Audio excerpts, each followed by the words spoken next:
오늘은 환경선교 주일입니다.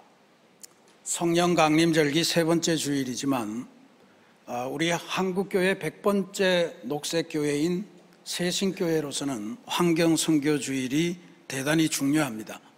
그래서 오늘 이 주일을 포함해서 이번 주간 내내 창조질서 회복위원회를 중심으로 많은 행사들, 예배가 기획되고 있습니다.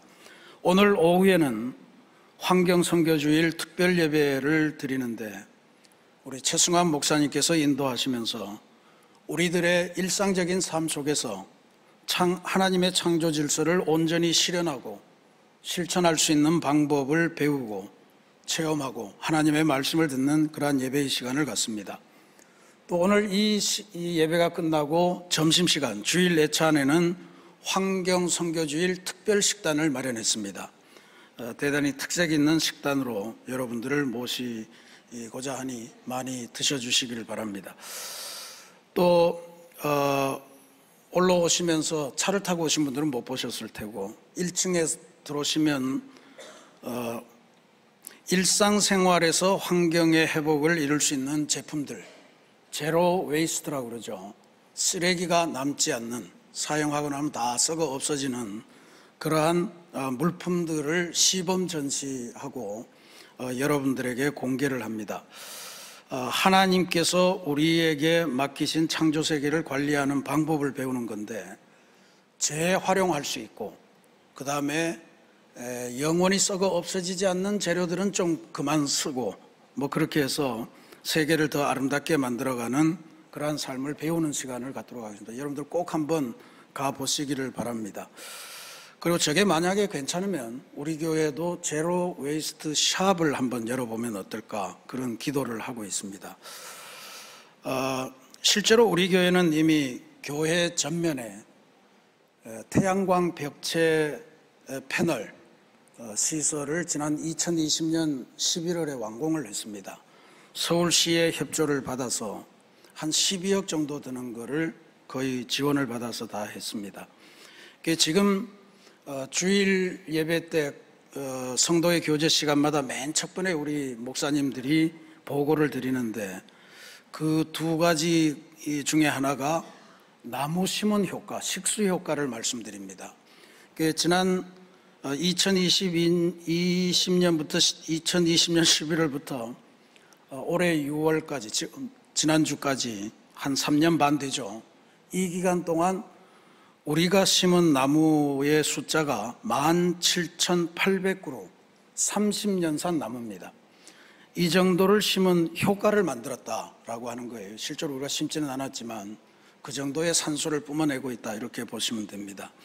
그 다음에 이산화탄소를 저감하는 효과가 지금까지 117톤 정도를 저감했다, 그렇게 그 계기판이 알려줍니다. 기계적인 설비를 해놓으니까 우리가 특별히 노력하지 않아도 이런 효과를 누리고 있습니다. 물론 전기세도 절감이 되고 있습니다만, 그런데 이 기계 설비보다 훨씬 더 중요한 게 뭐냐 하면 사람입니다. 사람의 변화. 학자들이 내놓은 통계를 보면 한 사람이 창조 질서를 회복하겠다 마음에 다짐하고 플라스틱 줄이고 텀블러 들고 다니고 또 웬만한 거리는 차를 안 타고 걸어 다니고, 그래서 탄소를 저감하고 하여튼 재활용 에너지 쓰고 등등 해서 적극적으로, 아주 적극적으로 창조 질서 회복의 삶을 살아가면 1년에 약 0.9톤, 900kg에 가까운 탄소를 저감할 수 있다고 그래요. 제가 계산해 봤습니다. 우리 새신교회 1000명의 입교인들이 모두가 적극적으로 함께 기도하면서 1년 동안 이 삶을 실천하면 900톤의 탄소를 1년 동안 저감할 수 있다. 보십시오. 3년 반 동안 12억 들여서 한 기계가 겨우 만들어내는 게 117톤. 근데 1년에 900톤이에요. 3년 반 동안 하면 3927에 한 3300톤 정도가 나오는 그런 어마어마합니다. 그러니까 이 환경을 살려내고 창조 질서를 회복하는 데 있어서 설비도 중요하지만 사람이 중요하다는 걸 다시금 확인할 수 있습니다. 사람의 변화가 소중합니다. 그러니 녹색교회의 성도들 된 우리 새신교회 성도들부터 적극적으로 창조질서 회복, 생태계 회복을 위한 그러한 삶으로 전환하는 결단을 하신다면 아마 이 세계를 살아가면서 하나님을 사랑하고 또 우리의 이웃을 사랑하고 나아가서 우리의 후손들을 사랑하는 그러한 귀한 비결이 될 줄로 믿습니다. 이번 환경선교주의를 통해서 그러한 삶으로 전환을 결단하시는 역사가 있기를 부탁드립니다. 오늘 우리가 봉독한 하나님의 말씀은 솔로몬 왕이 자기의 왕궁, 그 다음에 예루살렘 성전을 건축하고 나서 봉헌 예식을 드렸거든요.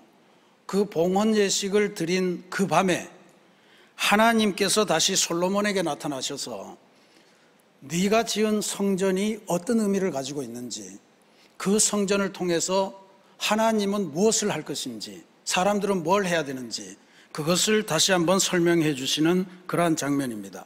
몇 가지 우리들이 오늘 우리 교회가 나아가야 될 바, 우리 교회의 사명과 관련해서 우리가 공유할 바가 있습니다. 첫 번째로 예루살렘 성전이 지어진 장소와 관련한 것입니다.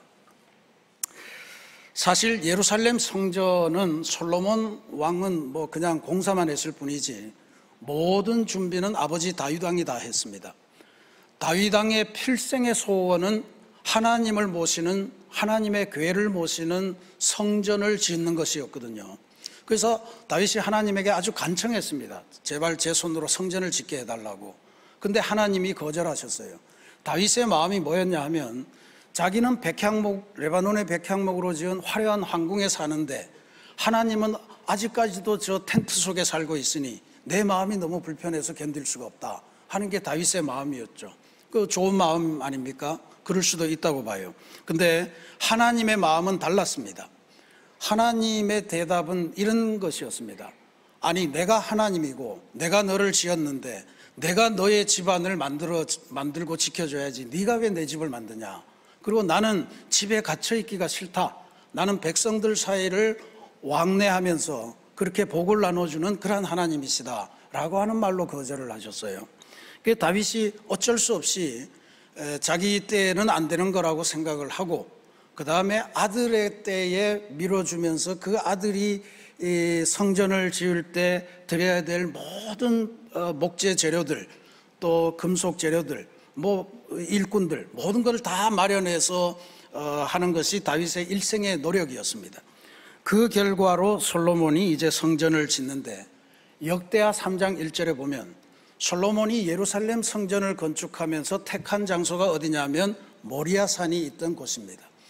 모리아산이 어떤 곳이냐? 여러분 다 잘 아시죠? 창세기 22장에 아브라함이 100세의 아들을 낳지 않습니까? 그 아들 이름이 이삭입니다. 근데 하나님께서 어느 날 그 아들이 장성 한 16살 소년 정도 됐을 때 네가 사랑하는 네 아들을 나에게 번제물로 바쳐라 라고 하는 명령을 주십니다.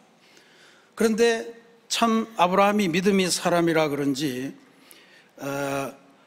하나님의 말씀에 즉각적으로 순종합니다.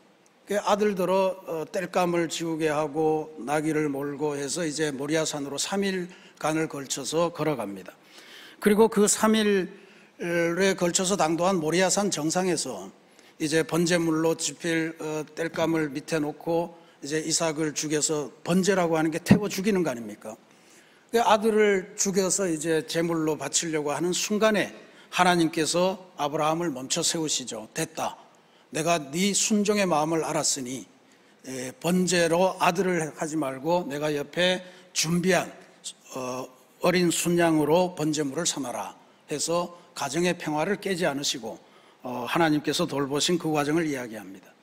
그게 모리아산이라고 하는 것이 그런 의미에서 하나님의 명령이 있고 인간의 아주 자발적인 순종이 있고 거기에 하나님께서 우리 인생의 평화를 유지해 주시는 돌보심의 은혜가 세 가지가 한꺼번에 다 모여있는 그런 아주 상징적인 그러한 곳이고 그곳에 바로 솔로몬이 예루살렘 성전의 예배터를 만들었다라고 하는 거예요. 그리고 그 건축을 했습니다. 하나님께서 그 과정을 보시면서 다윗에게 했던 것과는 전혀 상반되는 마음을 보여주시는데 그게 12절입니다. 내가 이미 내 기도를 듣고 이곳을 택하여 내게 제사하는 성전을 삼았으니, 실제로 솔로몬이 성전을 지은 것 같은데 하나님은 당신이 장소도 선택했고 또 당신이 친히 성전을 지었다, 그게 내 성전이다, 그런 말씀을 해 주시는 거예요. 그러니까 성전이라고 하는 거 하나님께서는 이제부터는, 나도 떠돌아다니기를 좋아했지만 이제부터는 나는 이 성전 안에 있을 테니 너희들이 어떤 일이든지 와서 나를 만나고 나에게 제사 지내는 공간으로 삼겠다라고 하는 그런 말씀입니다. 두 번째로 우리가 생각하고 주목해야 될 것은 성전이 제사와 예배만을 위한 것이 아니라 하나님께서 우리가 살고 있는 땅을 고치시는 출발점으로 삼는다라고 하는 점을 강조하신 거예요. 13절 말씀에 하나님이 이런 말씀하십니다. 혹 내가 하늘을 닫고 비를 내리지 아니하거나, 혹 메뚜기들에게 토산을 먹게 하거나, 혹 전염병이 내 백성 가운데에 유행하게 할 때에. 토산이라고 하는 것은 땅에서 나는 물건, 곡식 뭐 이런 거를 말하는 거죠. 사람이 세상을 살다 보면 사람의 능력으로는 도저히 어떻게 해볼 수 없는 재앙이 닥칠 때가 있습니다. 지금 하나님께서 그 말씀을 하시는 거예요. 하나님께서 하신 말씀은 가뭄, 병충해로 인한 흉년, 그리고 전염병, 이 세 가지를 대표적인 걸로 들었습니다. 이게 인간이 자초한 것이긴 하지만 하나님이 만들어내신 거다, 그런 뉘앙스가 강하지 않습니까? 혹시 내가 하늘 문을 닫고 비를 내리지 않거나, 뭐 메뚜기를 보내거나, 아니면 전염병이 돌게 하거나, 이런 일이 생길 때 교회가 의미가 있는 공간이 될 거다라고 하는 말씀을 지금 주시는 거예요. 근데 재밌지 않습니까? 이 가뭄, 그 다음에 병충해로 인한 흉년, 그리고 전염병, 이게 솔로몬이 이 시대가 기원전 1000년 이럴 때거든요. 지금으로부터 한 3000년 전 이야기입니다. 근데 3000년 전에도 가뭄이 두려웠고 병충해로 인한 흉년이 두려웠고 전염병이 두려웠는데 3000년이 지난 오늘도 인류는 가뭄이 무섭고, 그 다음에 병충해로 인한 흉년도 무섭고요, 또 바이러스로 인한 신종 전염병, 이런 걸 여전히 무서워하는 그러한 세상을 우리가 살아가고 있습니다. 특별히 오늘날은 기후위기로 인해서 이 가뭄과 병충해 그리고 전염병이 기승을 부리면서 인류를 괴롭히고 있습니다. 아무리 과학이 발달해도, 그래서 기상예측 시스템을 만들어도 태풍을 막을 수가 없는 게 인간입니다. 쓰나미를 어떻게 제어할 수가 없습니다. 그리고 아무리 수리시설을 잘해도 비가 안 오는 걸 어떻게 해결해 볼 방법이 없는 그러한 상황을 살아갑니다. 그러니까 인간이 어떻게 해볼 수 없는 그러한 재앙, 우리도 이미 지나갔다고 봅니다만 3년 동안에 있었던 코로나 바이러스로 인한 그 사태 얼마나 힘겨웠습니까? 근데 그런 재앙을 만났을 때 인간의 힘으로 해결이 안 될 때, 그때야말로 성전이 자기 역할을 할 때다라고 하는 것을 하나님이 지금 알려주시는 거예요. 14절에 이런 말씀을 하십니다. 내 이름으로 일컫는 내 백성이 그들의 악한 길에서 떠나 스스로 낮추고 기도하여 내 얼굴을 찾으면 내가 하늘에서 듣고 그들의 죄를 사하고 그들의 땅을 고칠지라. 위대한 말씀 아닙니까? 인류가 전부 다 재앙으로 고생할 때 내 이름으로 일컫는 내 백성, 하나님을 믿는 하나님의 백성이 이 성전에 와서 하나님 앞에 겸손하게 스스로를 낮추고, 그러니까 엎드리고 회개하고 하나님의 얼굴을 찾고 구하고 기도하면 하나님께서 우리의 죄를 용서하시면서 우리의 기도를 받아서 우리 땅을 고쳐주실 것이다 라고 하는 그런 약속입니다. 이게 그리스도인의 역할이 얼마나 소중한가, 이 땅에서의 교회의 역할이 얼마나 소중한가를 알려주시는 말씀이에요. 여기 땅을 고쳐준다라고 하는 것, 성경에 땅을 회복시키는 거, 안식년, 희년 뭐 이런 거 있습니다. 땅을 쉬게 해주는 거예요. 더 많은 풍성한 것을 위해서 땅도 쉬게 해주는데 단순히 땅의 문제만이 아닙니다. 우리 인생의 문제도 해결해 주신다. 우리 인생에 들이닥친 어떤 재앙도 우리 힘으로 감당할 수 없을 때 하나님이 나서서 우리를 고쳐주신다라고 하는 그런 말씀입니다.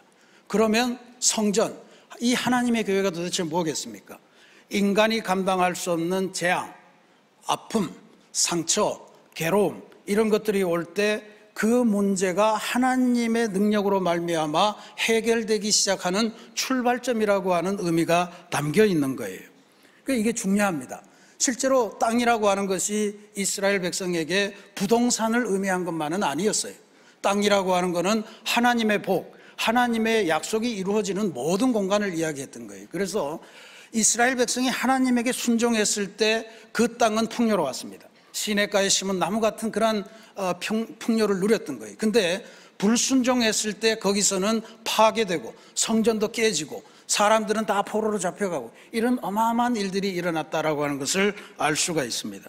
그래서 땅을 훼손했을 때 우리는 성전을 통해서, 교회를 통해서 땅을 고치시는 하나님의 역사를 기대할 수 있다라고 하는 의미를 들려주신 겁니다. 오늘 우리가 살아가는 이 땅, 이 지구의 땅이 어마어마하게 황폐하게 변화되었습니다. 물론 하나님의 창조의 잘못이 아니고 우리의 잘못된 선택과 무관심으로 인해 발생한 결과입니다. 작년 2023년 이게 세계의 기후과학자들이 모여서 다 조사를 했더니 영국에서 산업혁명이 일어나는 그 산업혁명 직전에 대비해서 작년에 드디어 지구의 온도가 1.2도씩 상승한 것을 기록한 해다 그럽니다. 모든 기후학자들과 과학자들 그리고 세계 각국의 지도자들, 대통령들 이런 사람들이 고민하는 게 뭐냐면 1.5도씩 오르는 순간부터 지구는 인간이 어떻게 해볼 수 없는 재앙이 밀어닥칠 거라고 경고하고 있는 거예요. 일단 1.5도씨가 오르게 되면 지금 현재 바다 수면이 30cm가 올라간다라고 하는 이야기입니다. 30cm 요만큼 그거 올라간다고 뭔 일이 나겠냐 하는데 방콕이라고 하는 수도 전체가 물에 잠긴다고 그러네요. 그 다음에 우리 대한민국도 인천이 다 물에 잠기고 인천공항은 사라지고 거기에 보트장이 생기겠죠. 그리고 서울이 항구도시가 된다는 거 아닙니까? 몰디브라고 하는 아주 신혼여행지로 각광받는 곳이 있는데 그 몰디브라는 나라는 신혼여행 들어갈 때의 섬 숫자하고 나올 때의 섬 숫자가 다르다는 거예요. 실제로 몰디브의 그 광료들, 국회의원들, 장관들 이런 사람들은 물 밑에 들어가서 이 마스크 끼고 그렇게 광료회의를 하면서 앞으로 다가올 해저 시대를 준비하지 않을 수 없다고 그렇게 훈련을 하고 있다는 소식도 들려옵니다. 그러니까 이게 보통 일이 아닙니다. 또 지금 일어나고 있는 폭염 사태, 가뭄 사태, 홍수, 태풍 이런 게 점점 빈번해지기도 하지만 그 강도가 너무너무 세지고 있어서 엄청나게 고사합니다. 한 달 전인가에 중국 광동성에 미국에서나 발생하던 토네이도가 발생해서 어마어마한 인명이 죽는 그러한 사태도 생겨났습니다. 그러니까 이런 게 나타나면 당연하게 문제가 되는 게 흉년이죠. 농사 안 되고 식량이 부족해집니다. 또 물은 넘쳐나고 홍수가 넘쳐나는데 마실 물이 없어집니다. 그와 같은 사태를 겪으면서 자연스럽게 이어지는 현상이 생물의 종들이 멸종하는 경우가 많다. 이미 지구상에 많은 생물 종들이 사라지고 있다고 하는 것이 현실입니다. 북극곰도 위기에 처해 있습니다. 산호초 같은 해양 생태계도 무너지고 있습니다. 바다가 더 이상 산소를 생산하지 못하는 그러한 상황에 접어들지도 모른다는 이야기. 이게 그냥 그 자연의 파괴로 끝나지 않고 이 모든 파괴의 궁극적인 공격점은 인간입니다. 사람이 살 수 없도록 만들어가는 그러한 사태로 이어진다라고 하는 거죠. 이미 우리는 코로나 바이러스의 위력을 보았습니다만 빙하 속에 꽁꽁 얼어서 수천 년 동안 잠자고 있던 바이러스들이 빙하가 녹으면서 튀어나온다는 거예요. 그래서 인류를 공격하고 예전에는 아프리카 갈 때나 말라리아 증명서 내지 않았습니까? 근데 말라리아, 댕기열 이런 것들이 전 세계로 퍼져 있어서 어디에서나 나타난다는 것이 큰 문제입니다. 결국 이러한 것이 인류의 삶을 아주 극도로 피폐하게 만들고 심지어 그래서 세계은행에 따르면 수십억의 인구들이 극도의 빈곤 상태로 빠져들 날이 멀지 않았다라고 하는 것도 경고를 하고 있습니다. 하나님께서 솔로몬에게 예언해 주신 가뭄, 병충해, 전염병, 이게 오늘날 고스란히 전 지구를 덮고 있는 두려움으로 작용하고 있는 것을 볼 수 있습니다. 기후위기 때문이죠. 기후위기는 인간의 타락에서 비롯됐습니다. 인간의 타락을 고치지 않으면 이 위기는 우리가 절대로 이길 수가 없습니다. 내 백성이 그들의 악한 길에서 떠나 스스로 낮추고 기도하여 내 얼굴을 찾으면 내가 하늘에서 듣고 그들의 죄를 사하고 그들의 땅을 고칠지라. 하나님은 땅의 멸망을 원하시는 게 아니고 땅의 회복을 원하고 계신 거예요. 간절한 하나님의 바람입니다. 그런데 그 관건은 우리에게 있다, 우리에게서부터 출발한다 하는 것을 알려주시는 거죠. 그러니 이 하나님의 성전, 여러분이 몸담고 있는 이 새신교회를 통해 회개하고 기도하고 하나님의 얼굴을 찾으면서 하나님의 창조 세계를 회복하는 그 역사를 우리가 이루어야 할 줄로 믿습니다. 마지막으로 하나님께서는 이 성전 안에 계시겠다, 내 이름을 영원히 여기 두겠다 라고 말씀하시고 여기에서 우리의 기도를 들으시겠다고 약속을 하셨습니다. 그러면 우리는 그 하나님에 대해서 적극적으로 교류하고 하나님의 응답을 듣고 그 응답을 우리의 것으로 만드는 적극적인 신앙이 필요할 거다라고 하는 것을 다시 한번 깨칠 필요가 있습니다. 우리가 지금 신앙생활을 위해서 신앙생활 캠페인을 진행하는 중에 있습니다. 5월 달에 하나님께 드리는 예배의 회복을 위한 캠페인을 진행했습니다. 예배 시간, 예배로의 부름이 끝나고 난 다음에 들어오지 마시고 미리 오셔서 찬양하면서 예배를 시작하도록 합시다 하는 종류의 캠페인이었습니다. 하나님이 우리를 기다리는 게 아니고 우리가 머리 와서 하나님을 기다리자 뭐 하는 그런 이야기였습니다. 잘 이루어지고 있는데 이게 5월이 지났으니까 끝났다 이렇게 생각하시면 안 됩니다. 계속 가는 겁니다. 계속 가는데 6월부터는 새로운 캠페인이 하나 더 추가가 됩니다. 활발한 응답을 통해 믿음을 적극적으로 고백하는 공동체 만들기 캠페인입니다. 하나님께서 여기 계신데 하나님 저 왔습니다, 하나님 말씀해 주십시오, 하나님 말씀하시니 제가 듣겠습니다, 아멘. 이 중요합니다. 제가 아멘을 찾아봤더니요, 아멘의 뜻은 그렇게 될 것입니다, 그게 내게도 이루어질 줄로 믿습니다 라고 하는데 거기 붙어 있는 게 뭐냐면 아멘에 참여하여 하나님의 복을 확증한다, 그렇게 쓰여 있어요. 아멘에 참여하라는 거예요. 그 말이 참 신선했습니다. 아멘에 참여한다. 그러니까 여러분이 속으로 아멘 뭐 이런 게 아니고 아멘 할 때 하나님의 복을 확증하는 거기에 참여하는 것을 의미한다는 거예요. 제가 그렇게 생각을 했습니다. 하나님의 복, 하나님의 약속이 막 공중을 떠돌아다니는데 저거는 진짜 내가 가졌으면 좋겠어 하는 복이 있을 때 아멘 하고 찍어서 그걸 내 것으로 만드는 거다, 이런 이야기예요. 그냥 저거도 있으면 좋겠고 저거도 있으면 좋겠고 저거도 있으면 좋겠고 속으로 아멘 안 된다는 이야기죠. 적극적으로 저건 내 거야 딱 찍고 그러고 나서 그 다음에 그거를 제 것으로 확증해가는 그런 순서가 있다는 거예요. 제가 그걸 보면서 여러분들 요새 인터넷 쇼핑 많이 하시잖아요. 이게 좋을까 저게 좋을까 뭘 사러 들어가기도 하지만 그냥 습관적으로 들어가기도 하지 않습니까? 뭘 사야 될지 좋을지 뭐가 새로 나왔나, 그럼 막 돌아다니다 보면 나중에 내가 뭘 원했는지 뭐 좋은 거 본 것 같은 기억도 나는데 그게 나중에 지나가고는 다 잊어버립니다. 그럴 때 좋은 기능이 하나 있죠. 장바구니라는 기능이에요. 일단 보고 마음에 들면 거기다 담아두는 거예요. 이게 아멘이다, 제가 그렇게 생각을 했습니다.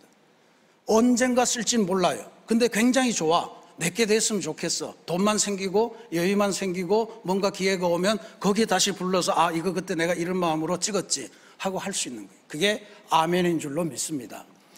수많은 하나님의 약속과 복이 오가고 있을 때 저 복은 나를 위한 것이야, 내가 저 복의 주인공이 돼야 되겠어, 아멘 화답하실 때 그게 여러분의 복바구니 속으로 들어갈 줄로 믿습니다.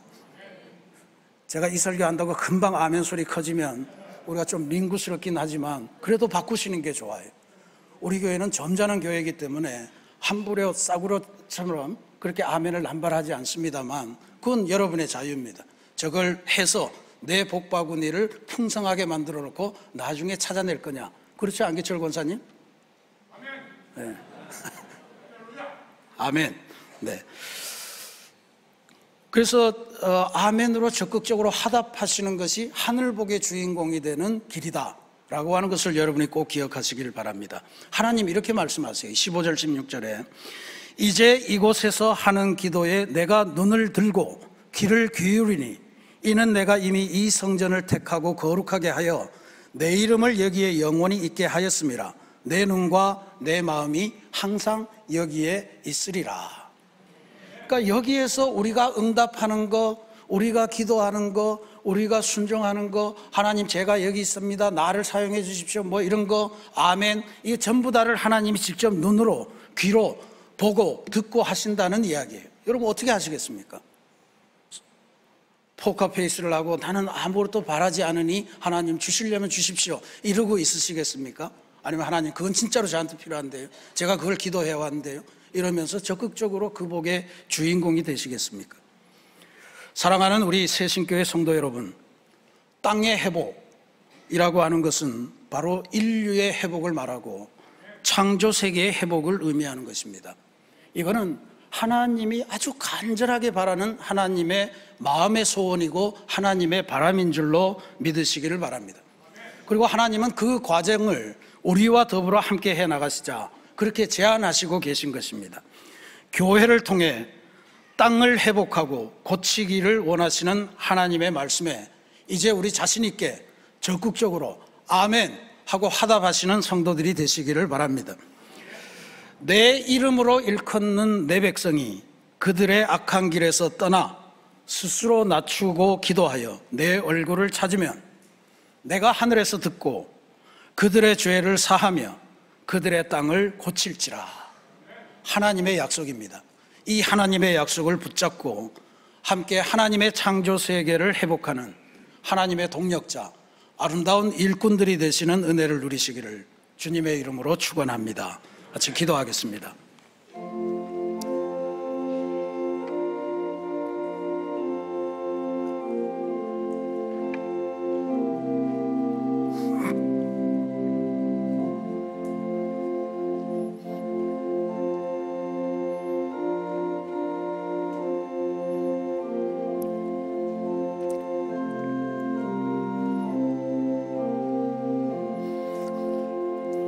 사랑의 하나님,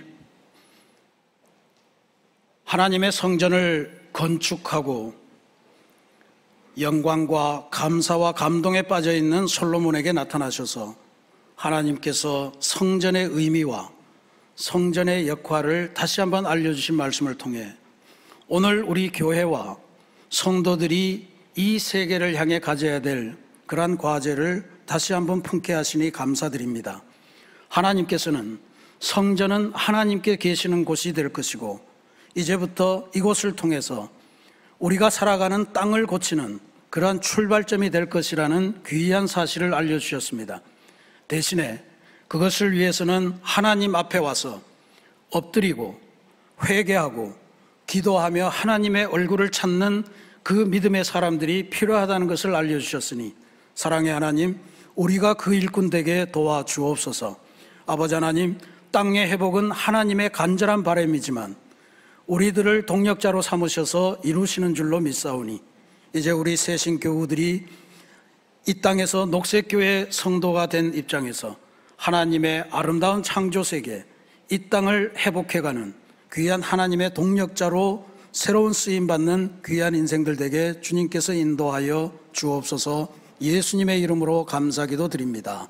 아멘.